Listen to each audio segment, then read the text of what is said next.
안녕하세요. 부령입니다. 자, 오늘 오전에 정부가 전세 관련 대책을 발표를 했죠. 어저께 제가 올렸던 유튜브에서 미리 그 언론에서 언급된 내용과 비교해 봤을 때 조금 대책으로 좀 미흡하다라는 표현을 했었는데 실제 나온 내용을 가지고 그러면 대책이 어떤 내용이 나오게 됐는지를 좀 살펴보도록 하겠습니다.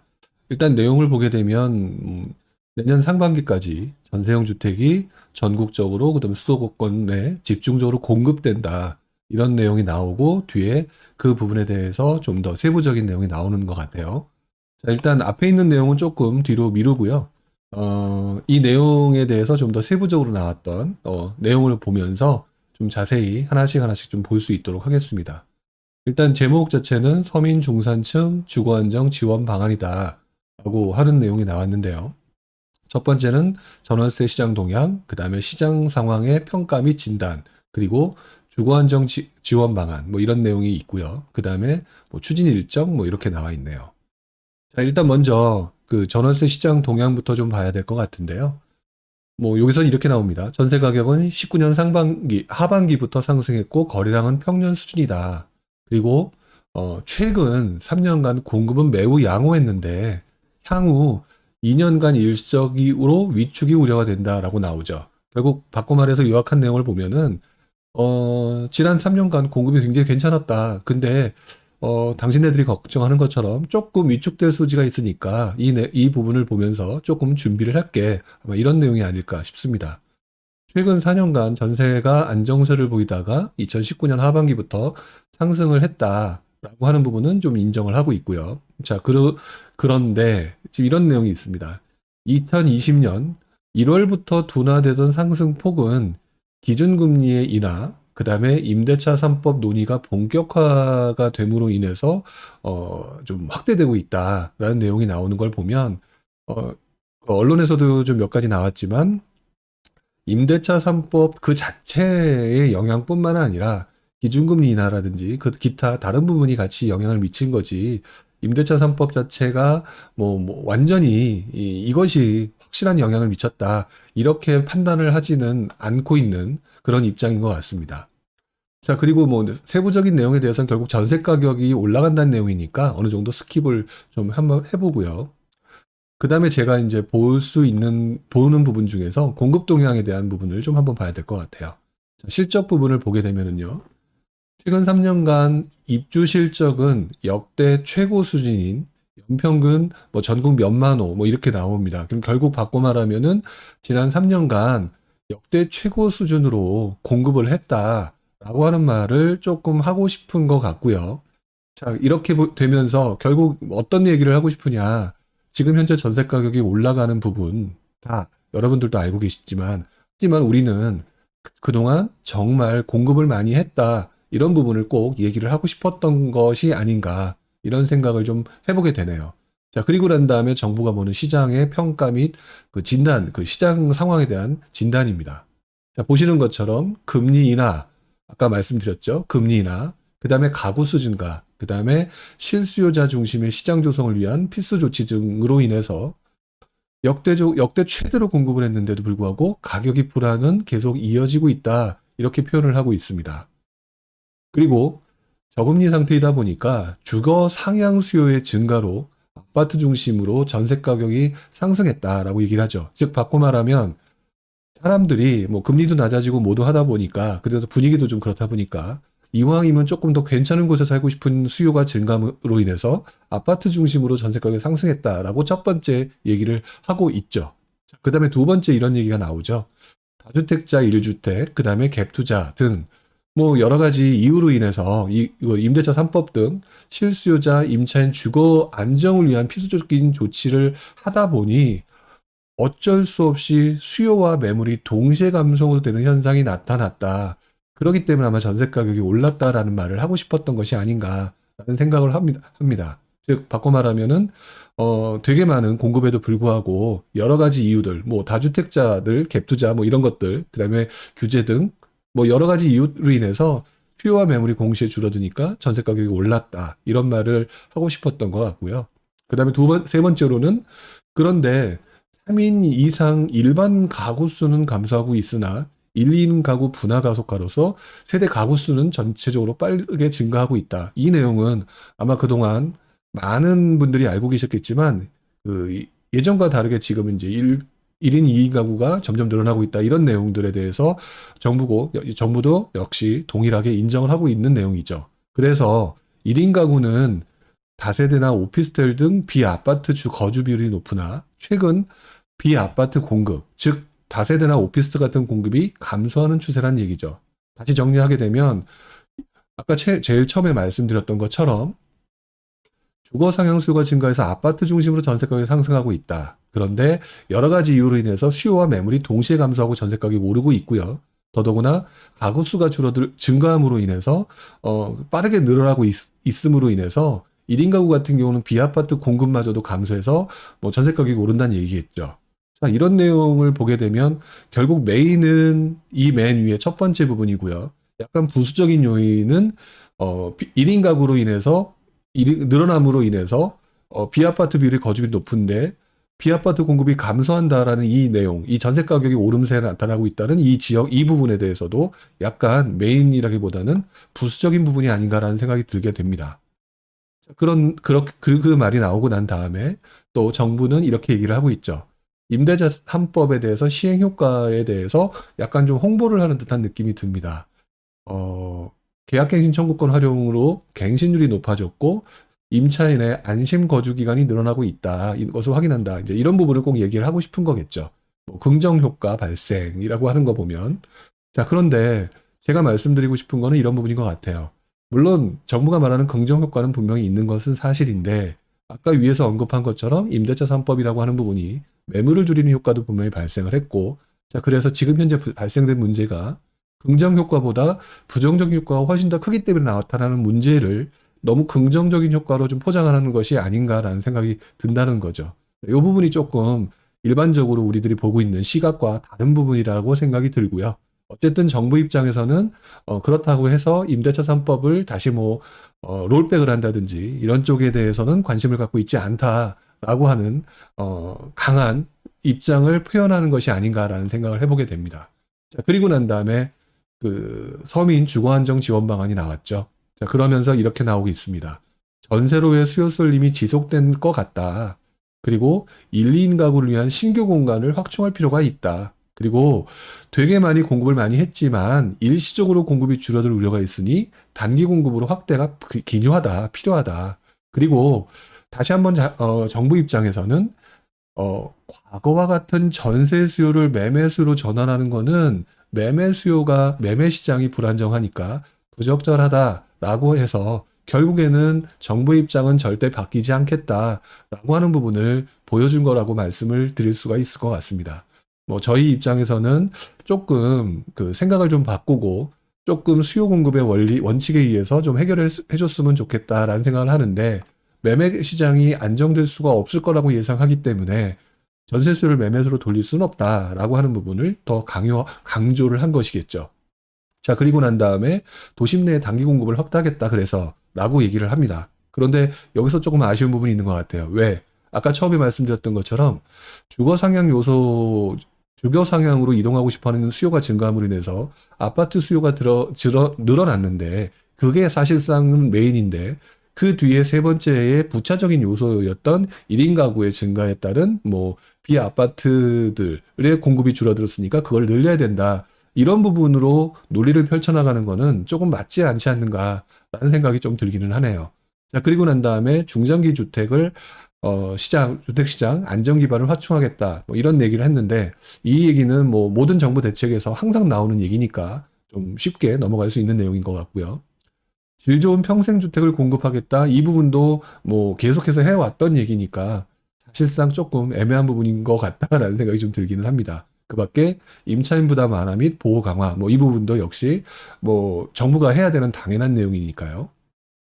자, 그래서 서민 중산층 주거 안정을 위해서 지금 보셨던 단기주택 공급 확대, 질 좋은 평생주택, 중장기 주택 공급 확대, 그 다음에 임차인 부담 완화 및 보호 강화를 하겠다라는 큰 네 가지 카테고리로 방향성을 잡았다라고 얘기를 하는데 아쉬운 거는 단기주택 공급 확대라고 하는 부분이 말로는 단기주택 공급 부각되는데 사람들이 실제로 지금 수요가 늘어나고 있는 주거 상향 요소에 대한 부분보다는 조금 본질이 다른 부차적인 부분에 대해서 집중하는 모습이 보여진다. 그 다음에 질 좋은 평생주택이라고 얘기를 하고 있는 부분이지만 질 좋은 평생주택이라고 하는 부분은 사실상 임대 쪽에 해당되는 이 내용이기 때문에 사람들의 본능에 반하는 내용이다. 왜? 내가 살고 있는 집이 이왕이면 내가 마음대로 할 수 있는, 그리고 이왕이면 가격이 올라서 내가 시세차익도 볼 수 있는 그런 어떤 본능적인 요소들을 무시하는 부분도 조금 아직까지 남아있다라는 부분이 보여지는 것 같아요. 자, 어쨌든 이 내용을 가지고 조금 더 세부적으로 나온 부분을 보게 되면은요. 일단 주택 단기 공급 확대로 시장 안정을 도모하겠다라고 얘기가 나오고 있는데 지금 보면은 간단하게 말하면은 아파트 전세 수요를 분산할 수 있도록 신축 매입 약정, 공공 전세주택 등으로 공급하겠다. 이런 내용이 나오죠. 자, 이 부분을 쭉 한번 보다 보면 이렇게 나옵니다. 주택을 조기 공급하고 수급을 조정하기 위해서 2021년 상반기에는 공공임대의 공시를 활용하겠다라고 얘기를 하고 있거든요.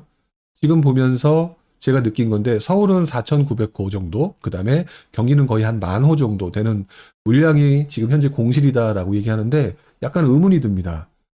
지금같이 부동산 시장 자체가 약간 좀 뭐라 그럴까, 불장이라고 표현하는 그런 상황에서 공실인 상황이라면 과연 이 물건들을 사람들이 선호할 수 있겠느냐.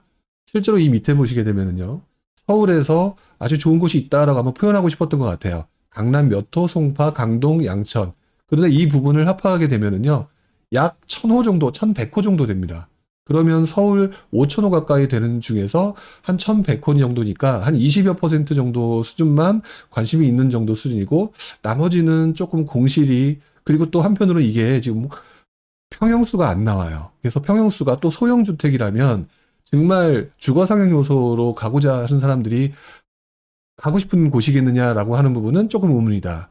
그다음에 경기도에 거의 한 10,000호 정도 되는 부분도 뭐 성남, 하남, 시흥, 김포, 남양주 최근 들어서 원래부터 좋아하는 곳, 그다음에 많은 분들이 최근 관심을 갖는 곳인데 역시 이 물량들을 합하게 되면 약 한 2,000호 조금 넘는 정도 수준인 것 같아요. 그러면 역시 2,000호 정도, 이 20% 정도의 수준이만 관심을 갖고 있는 수준이고 나머지가 경기도 외곽 지역이라면 주거 상향 요소를 원하는 수요자들을 조금 원하는 수요를 갖다가 받아들이기가 어렵지 않느냐 이런 생각이 가장 먼저 드는 것 같습니다.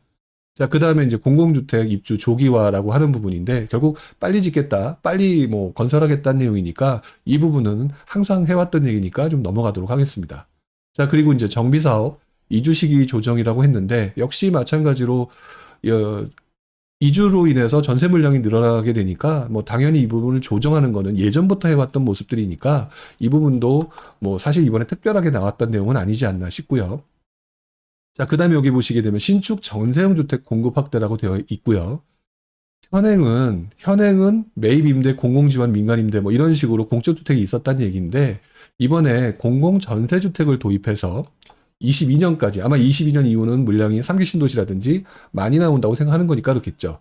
결국 전세를 공급하겠다라는 내용입니다. 그리고 공급 방식은 매입 약정 방식을 중심으로, 그리고 단기적으로는 매입형을 병행하겠다는 내용인데 밑에 보시면 매입 약정형 같은 경우는 민간이 도심 속에 신속 건설이 가능한 다세대와 오피스텔을 건설하고 공공이 매입하고 공급하겠다라는 내용이죠.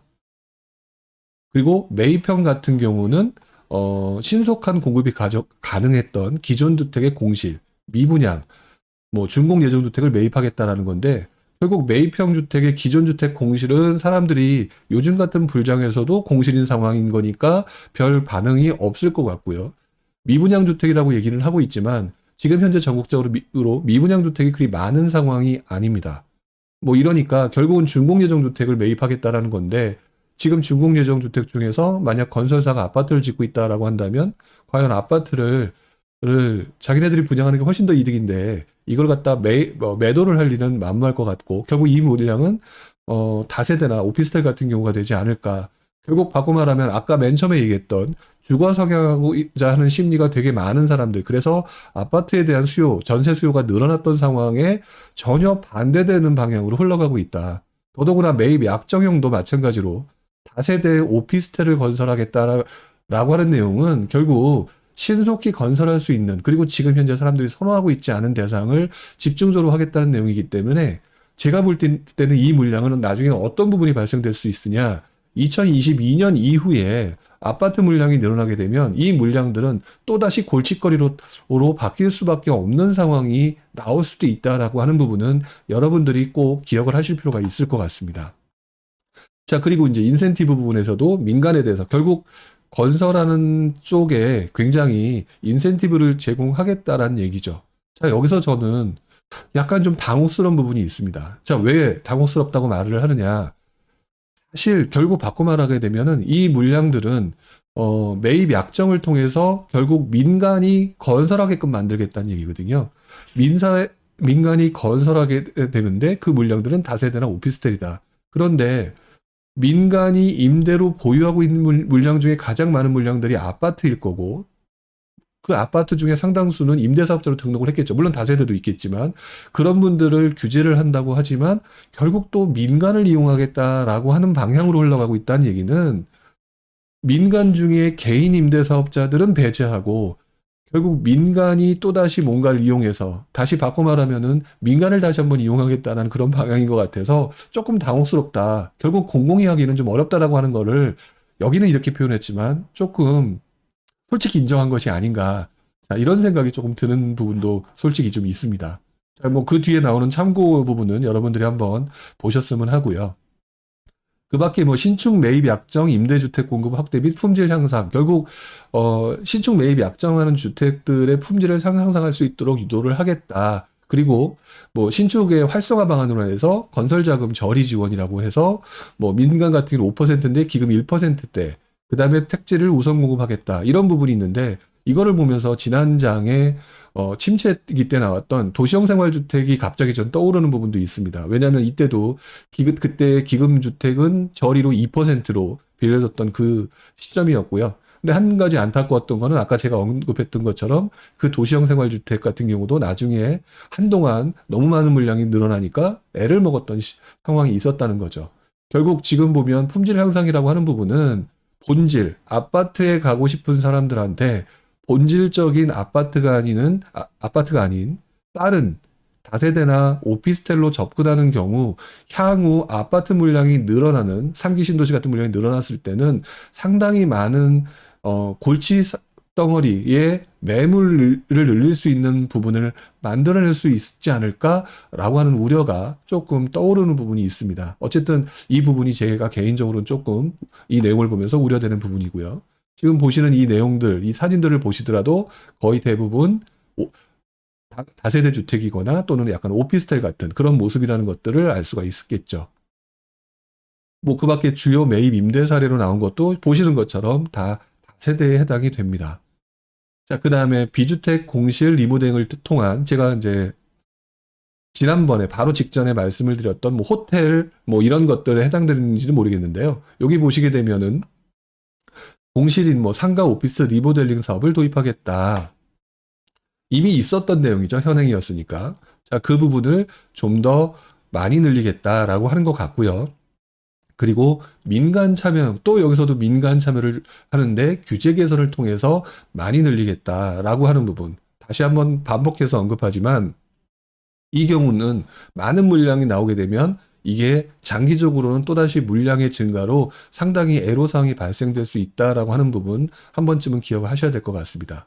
자, 그리고 난 다음에 임대료의 최대 80%를 보증금으로 전환 가능한 전세형, 뭐 쉽게 표현하자면 전세로 할 수 있도록 하겠다라고 하는 부분인데, 글쎄 이 부분에 대해서는 뭐 세입자 입장에서는 좋아하는 부분이겠지만 민간 주도형 같은 경우는 이 전세형으로 하기가 쉽지 않지 않겠는가. 왜? 결국 수익이라든지 이런 부분을 생각해야 될 테니까요. 결국 어쨌든 제가 볼 때는 이 부분도 지금 현재 주거 상영을 목적으로 하는 분들한테는 별로 맞지 않은 부분이 있지 않나라는 생각이 들고, 또 거기다가 뭐 규제를 갖다 완화해 준다라고 하는 부분이 뭐 용적률 높게끔 해줄 수 있는 부분도 있을 거고요. 주차장 증설을 면제해 준다. 또 이런 부분이 또 되게 많은 향후 주차장 문제들 발생할 수가 있겠죠. 자, 그 밖에 뭐 여러 가지 내용들이 또 있는데, 결국 뭐 여기 보시게 되면 중장기 공급 기반 확대로 미래 수요를 대비하겠다. 뭐 미착공 물량을 조기 착공하겠다. 그다음에 공공차별형 가로주택 정비 사업을 확대하겠다. 뭐 이런 부분이 있지만 글쎄요. 이 부분은 결국 중장기 공급 기반이기 때문에 단기적으로는 별 큰 영향이 있을 것 같아 보이지는 않은 물량. 오히려 가로주택 정비 사업이 확대되겠다라고 해서 이 부분을 서울시에서 전국으로 확대하겠다라고 얘기하게 되면 가로주택 정비 사업이라고 하는 관심이 더 높아지면서 오히려 과거 2005년, 6년 이후에 나타났던 뉴타운 광풍과 같은 가로주택 정비 사업에 대한 관심도가 높아질 수 있는 문제를 만들 수도 있겠다라는 생각이 언뜻 들기도 합니다. 자, 그 다음에 뭐 택지기구 발굴 추진, 뭐 이런 부분도 역시 기존에 나왔던 내용들, 공급대책, 확대대책과 같이 거의 비슷한 내용들이기 때문에 사실상 뭐 제가 볼 때는 뭐 이번에 새로 나온 아주 신선한 내용이다라고 보여지진 않고요. 그 뒤에 나와 있는 내용도 결국에는 민간을 활용해서 건설 공급을 확대하고 그러기 위해서는 규제를 개선하겠다는 내용이니까 결국 또 민간을 이용하게 해서 공급을 늘리겠다라고 하는 쪽으로 장기적으로 접근하는 것 같다. 뭐 그 밖에 뒤에 있는 내용들이 쭉 있습니다. 있는데 이 부분에 대한 내용은 제가 여기서 따로 언급을 할 필요가 없는 것 같아요. 왜냐하면 역시 중장기에 해당되는 부분이니까 뭐 질 좋은 평생주택 다 좋은데 아무리 질 좋은 평생주택이라고 하더라도 그리고 밑에 나오는 것처럼 오랜 기간 안심하고 거주할 수 있는 주택이라고 하더라도 뭐 제 경험도 그렇고 다른 분들도 경험해 보시겠지만 20, 30대 같은 경우는 안심하고 편안하게 살 수 있는 부분도 필요하지만 아이가 생기고 그 밖에 학군 문제나 이런 걸 통해서 생각을 해보게 되면 결국 좋은 곳으로 이사 가고 싶고 또 이사를 가면서 수익을 보고 싶어 하는 심리는 더더욱 늘어나는 부분이기 때문에 과연 이사 걱정 없이 30년 동안 늘린다고 해서 이 부분이 모든 사람들이 만족할 수 있을 것이냐라고 생각이 되는 상황은 아니지 않나라는 생각을 해봅니다. 그래서 이 뒷부분은 사실상 조금 현실적으로 그 청년분들은 관심을 가질 수 있는 부분일지 몰라도 그 이후에 실제 실수요자들 입장에서는 그다지 조금 애매한 부분이 아닐까라는 생각이 좀 드네요. 뭐 나머지 임차인 부담 완화나 보호 강화라고 하는 부분은 결과적으로 장기적으로 또는 임차인들을 위해서 신경 써야 된다는 것은 맞기 때문에 사실상 당연한 얘기, 뭐 또 당연히 해야 되는 얘기라고 생각이 듭니다. 자, 어쨌든 이런 부분을 봤었을 때는 지금 이 뒷부분은 제가 보지 않고 넘겼던 부분이지만 결국 앞으로 좀 빨리 진행을 하겠다. 빨리 진행을 하겠다. 뭐 이렇게 하는 부분인데 제가 볼 때 아까 첫 번째 나왔던 주거 상향을 목적으로 하는 그리고 그래서 늘어난 아파트의 수요 증가 부분을 솔직히 말하면 이번 대책은 뭔가 대안을 보여주지는 못한 것 같다. 오히려 그 부차적인 부분이었던 그 소규모 주택들, 1, 2인 가구들 위주로 방향성을 잡아가고 결국에는 또 한편으로는 민간 임대 사업자가 아닌 민간 자체를 끌어들여서 또다시 주택을 건설하게 하는데 그 주택이 사람들이 선호하는 주택이 아닌 다세대라든지 오피스텔 위주로 접근하는 방식 자체는 결국 근본적으로 이 부동산 그 지금 현재 수급 불안에 일어나서 나타나는 의 현상들을 해결하기는 좀 많이 어렵지 않지 않겠느냐라는 생각을 좀 해보게 되네요. 뭐 앞으로 시장이 또 어떻게 움직일지 그리고 또 분위기가 어떻게 달라질지 모르겠지만 정부도 지금 이렇게 썼던 내용을 열심히 잘 해 나가시는 건 좋지만 또 한편으로는 아파트를 좀 더 늘리는 쪽으로 집중하는 게 맞지 않을까라는 생각을 해보면서 조금의 아쉬움을 갖게 되는 것 같습니다. 자, 오늘 19일 나왔던 정부의 전세 대책을 가지고 한번 간단히 정리를 해봤고요. 여러분들도 이 내용을 한번 쭉 훑어보시면서 한 번쯤 생각을 해보셨으면 좋겠습니다. 자, 오늘 여기까지 하겠습니다. 고맙습니다.